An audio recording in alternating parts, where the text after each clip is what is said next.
Raw, real, and just a little dangerous. This is Feral.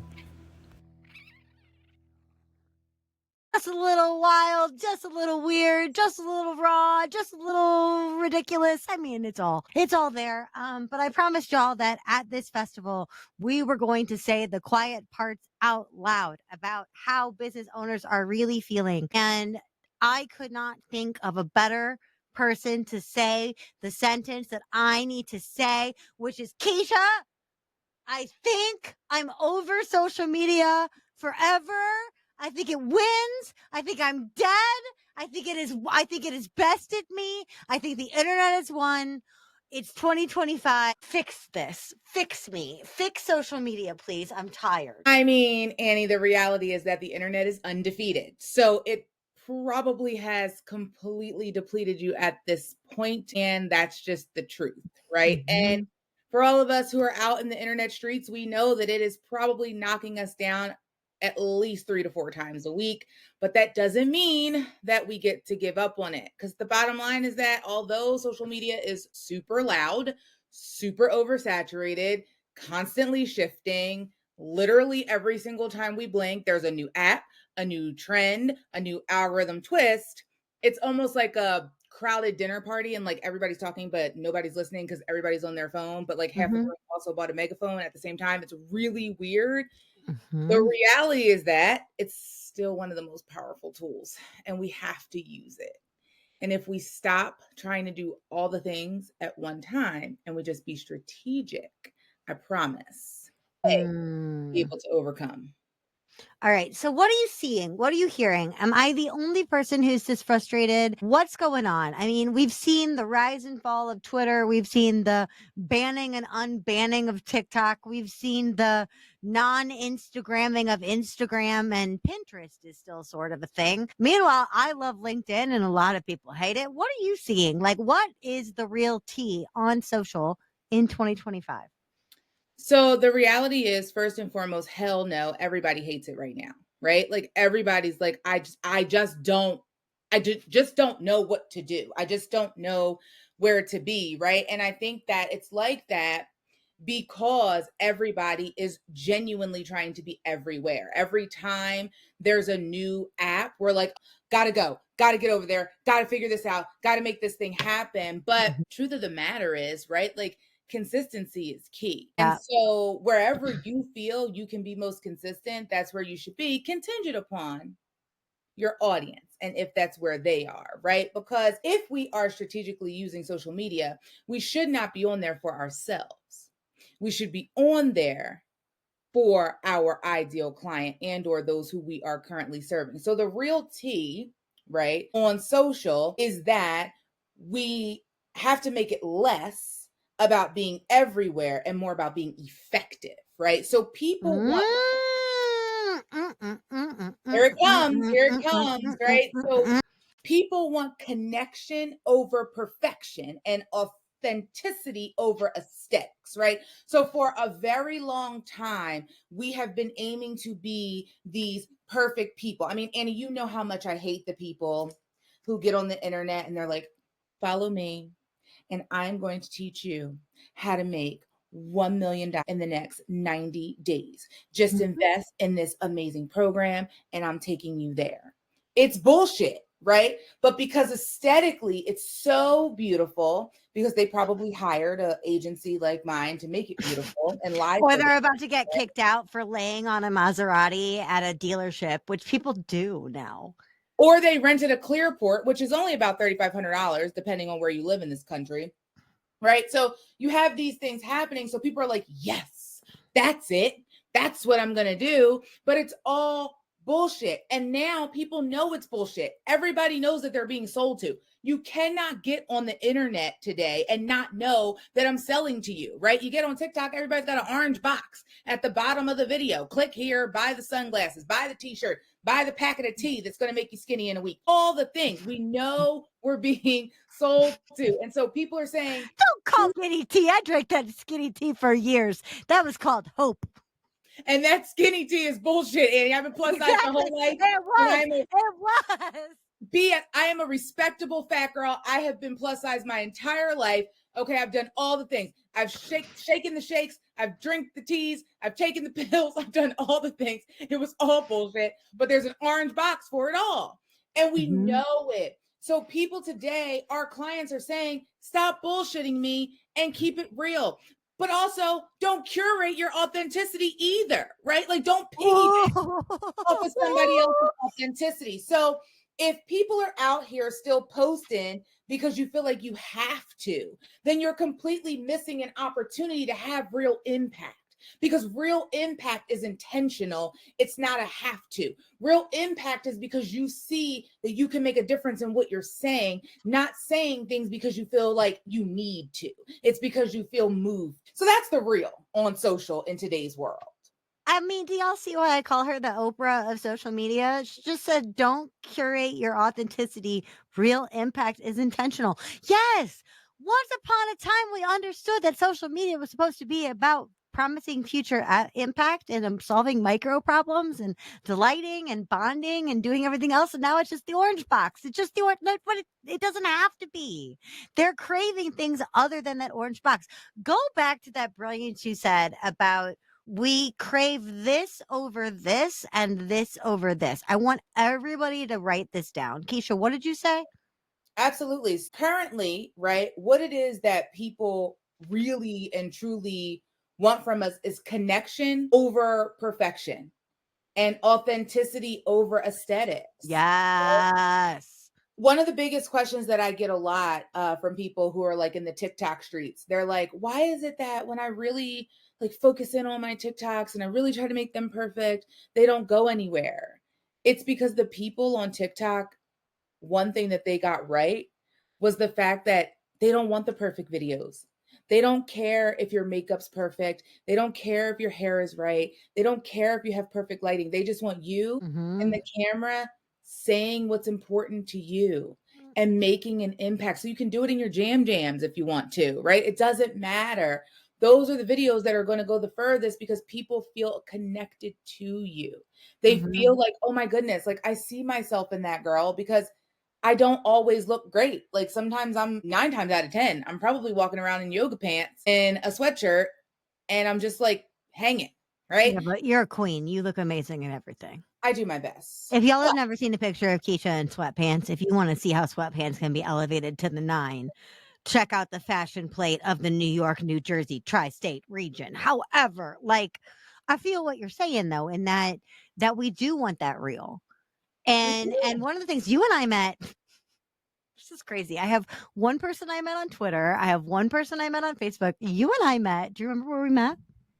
Do I Clubhouse? The biggest house that ever clubbed for like 2 whole months. But one of the things we loved about Clubhouse, both you and me back in the day, and it helped us find each other, is that it's really hard to fake audio, which is part of the reason why both of us really love podcasting. But on Clubhouse specifically, when you were having conversations, you weren't having your intern write your conversations for you. Whereas we're saying, I want to have impact on social media. But the first thing we're having is we're having a $9 an hour VA take our whole brand into their wing and say, okay, I'm going to put out 75,000 Instagram memes a week and call that a strategy. Like, no. I love what you said. Impact is intentional. Why do you think is it laziness? Is it misdirection? Is it just we all have too much to do? Is it burnout? Is it fatigue? Why do you think so many of us have just been like, you know what? I'll get to it when I get to it. And when I do, it better be promotional and the ROI better be gigantic. Like, how did we get to this mess? We got there when paid advertisements entered the internet, right? I've been doing this thing for a long time, right? I was doing this thing when people were like, why are you doing this thing? Like there's nothing happening out there in the internet streets. And I'm like, yes, it is. I promise you, like it's happening, right? And then 2020 rolled around and our phones started going off the hook. And I was like, oh my God, we're off the struggle bus. Like people hear us, right? Because before that, folks were like, you're crazy. Like we're still out here, you know, shaking hands, kissing babies and doing the whole thing. I'm like, right? Like me too, but I'm also on the internet. And so I think what happened was not only did the everyday small to mid-sized business owner get that memo that the internet was popping, but the big box retailer did too. Yeah. And that guy with a whole lot of cash flow said, hey, I need to monopolize this space. And so then our friends like Zuck and the others were like, yeah, and we can capitalize off of that. All right. So we're going to give you the space and opportunity to make your dollars make sense in our internet space and allow you to do so. So then it became a fight. It became a fight for visibility. And so that fight for visibility then needed to become an exchange between time and money. So then business owners said, you know what? It's taking me way too much time to get visible. So I'm just going to have to give whatever money I have to be able to make this happen as well. So here you go. Here's what I have. Please make me visible. Please, 5-pound, 3-ounce SEO gods, make it happen. Get me in front of somebody, please, and help me make $1, right? And that's essentially what happened. But prior to when Instagram first came out, 2012 Instagram, there were no ads. It was just beautiful pictures of tacos and great margaritas and puppies, right? And then it morphed. Here's where you can get, $3 glasses on Zlul, right? It completely morphed. I mean, and you and I are both Zlul buyers. We love us our Zlul, but like internet, that's not really what we're after. So for the longest time, I've had a hard time asking people to prioritize social media because in the midst of everything else that they're doing, because of this idea that people say like, well, but when I'm on Facebook, ... meaning when I'm on Facebook, I'm not buying coaching, or when I'm on Facebook, I'm not researching solution aware options, right? I'm not even in a problem aware state. Again, puppies and margaritas, right? So to the people that are like, they're not there for that. They want the puppies and margaritas. How can we show up in a way that, and again, obviously it varies per person because none of us are monolith and we all have different personalities and we need to show those things. Again, authenticity is king. But how can we show up in a way that feels intentional and real at the same time, no matter what platform we're on, right? Like if people are saying, well, nobody's going on Facebook to buy coaching, what do you say to that? And how can someone show up on Facebook if they want to sell coaching effectively?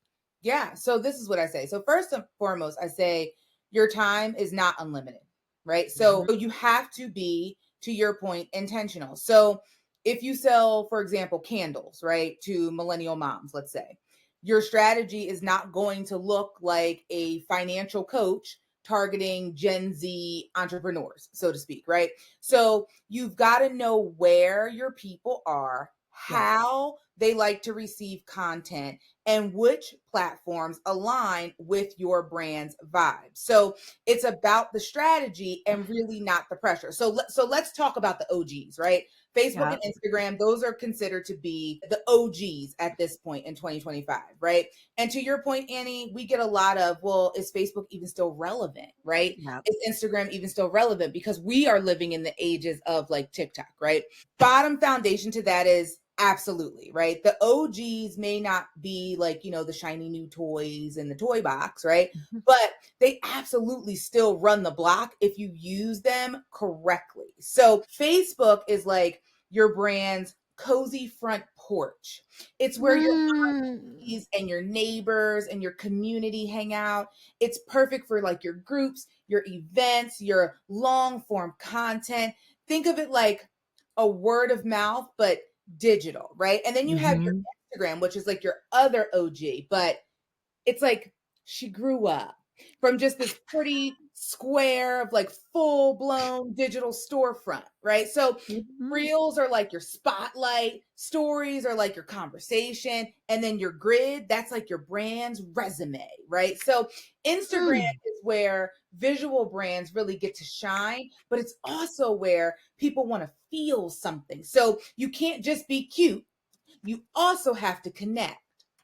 So contingent upon what it is that you're selling and what type of company you have, there's viability on all these different platforms. And then you Mhm. can also potentially maybe move into some of these newer ones, right? Some of these newer ones like the Lemon Eights of the world or the Blue Skies, right? So Lemonade, for example, Lemonade is like if Pinterest and Instagram had a Mhm. Gen Z baby that likes to read Vogue, right? So That sounds insufferable. The exactly. geriatric millennial in me is like, "No." I But know. hey, That's hey, what it is. It's all curated. but It's if all that get yourself over there. these young people are all about curated vibes. And that's what it is. It's all curated, it's all vibes. And right now, it's kind of still finding its lane in Mhm. the US, but it's working extremely well with like wellness brands, fashion brands, lifestyle brands. And so that's something to explore for that. And then there's the blue sky of the world, which is essentially what I like to deem anti Twitter, right? So essentially, it's decentralizing and giving users more control. I think I called it Twitter for snowflakes. Being a snowflake myself, I think I called it Twitter for snowflakes because when I first went over there, it was just like I was following Rachel Maddow and that was about it. You know, I like mean, essentially, yes. I mean, it's really cool for like tech heads, but it's also like still very niche right now. Mhm. This guy's like not really like the popular kid on the block just yet.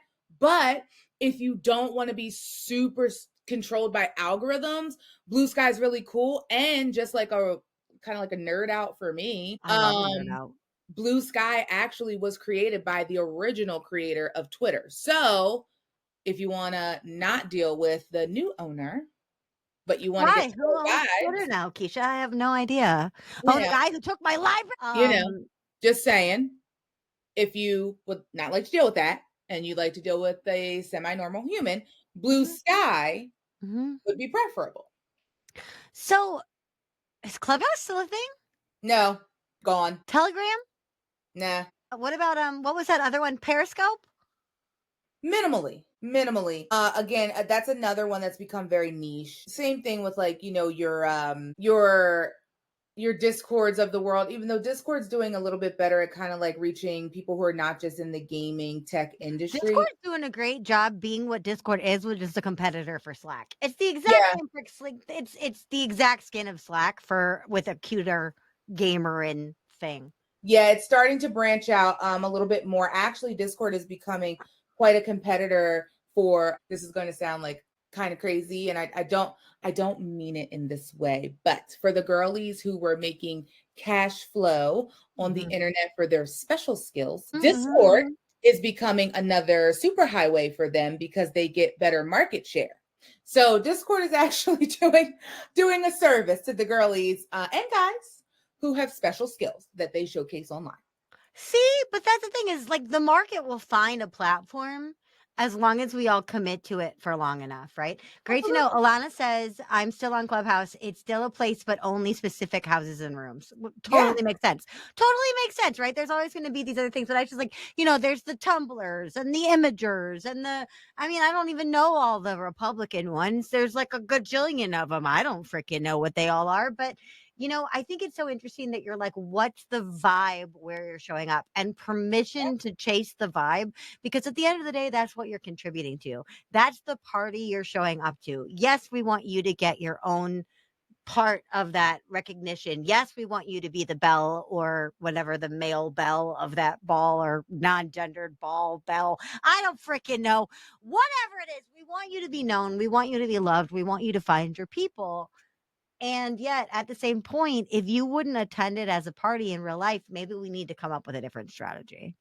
Yeah, and the thing is, right? So a lot of what we do at LCK is ensure that we are following platforms that businesses can be successful on, right? And Mhm. so oftentimes, for example, there was a small period of time where Snapchat was doing really well for businesses. Because they were dibbling and dabbling with some changes on their platform to make it more business forward. It didn't work well, right? And Mhm. so Snapchat's off of our list as an agency that focuses in for businesses. Snapchat is doing very well.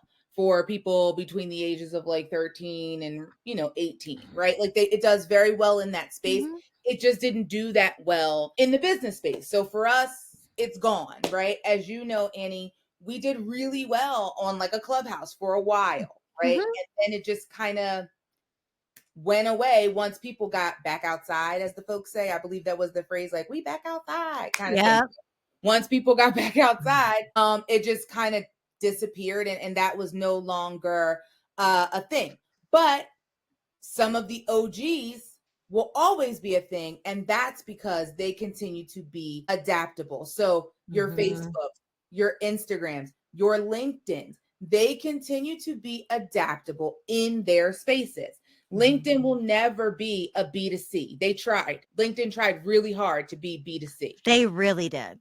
Really hard. Like, I mean, from about 2018 to 2021, anybody who was on LinkedIn in that period, LinkedIn tried so hard to turn B2C. I mean, there was even like weird memes that were popping up on LinkedIn. It was a really strange time on LinkedIn. And then they realized that's just not my lane. They are a B2B space, and they do really, really well in the B2B space. And if you are very clear on your messaging and you can operate in that space, you can do extremely well. But it was weird for a few years. Yeah. And Like, now if you can get it intentionally weird, like a friend of Keisha and mine, Laura Khalil, when I first launched the Legitimati group and I had everybody introduce themselves on LinkedIn, Laura posted a picture of herself as herself, dressed like a normal human.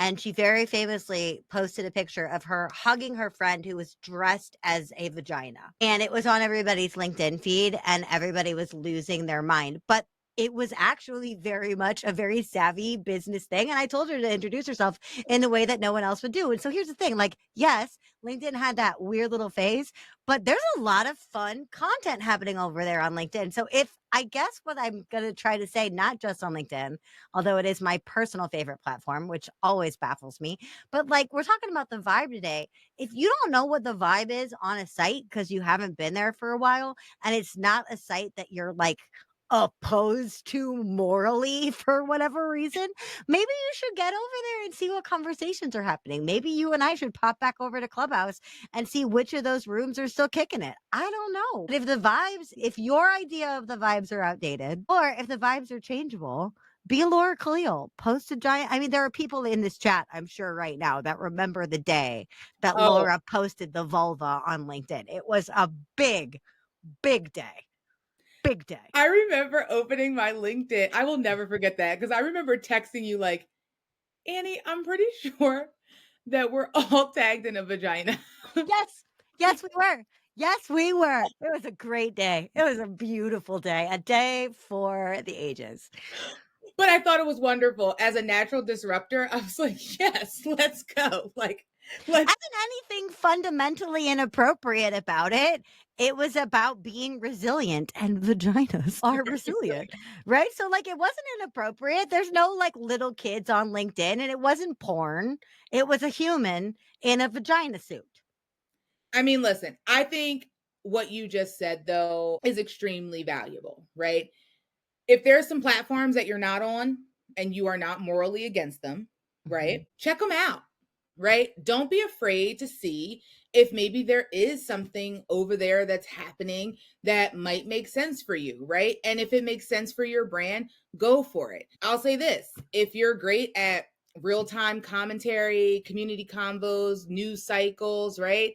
It can still work pretty much anywhere, right? And for the everyday kind of small to mid-sized business owner, like I want to see you win on a LinkedIn, right? Or on Yeah. Instagram, right? Rather than burn out trying to go viral on a platform that's like just doing the most right now because you think that that's where you should be, right? I'd prefer Should. Yes, you the to should. be where you can actually get a win. I think that winning is more important than anything else. Oh my God, I love that. That's all I'm Oh. So I would be remiss if I did not bring your magnificence up here, not to speak for all people of color, because that would be disgusting of me, but I cannot speak to the experience of people of color on the internet. And you cannot speak to the experience of all people of color on the internet, but you are an expert on the internet and you are a badass woman of color. How does anything you say today differ, amplify, or have any kind of caveat or attachment for people of color to consider? So the truth of the matter is that I think that the internet is the equalizer, right? The internet is the space where we all, in this particular moment, have an opportunity to share equal voice in all things, especially in today, in 2025. I personally believe that we have to move away from that and just get on the side of right.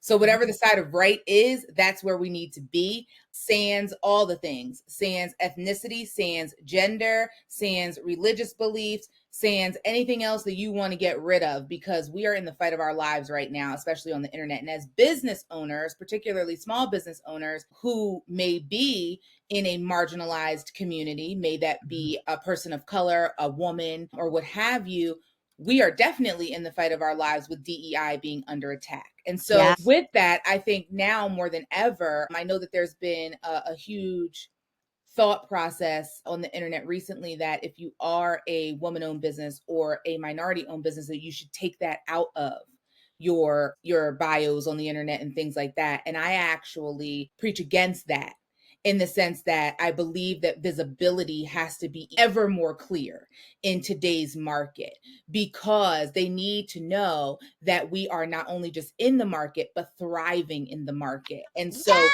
we are having thriving in the market. Yes. So having those tags that say woman owned, minority owned, LGBTQIA plus owned, all of those things are very important today, so that people are able to see that not only are we contributors to the society, but we are mass contributors to this society. And if you do a search on what it is or this specific type of ownership, you can see us all in droves. All right.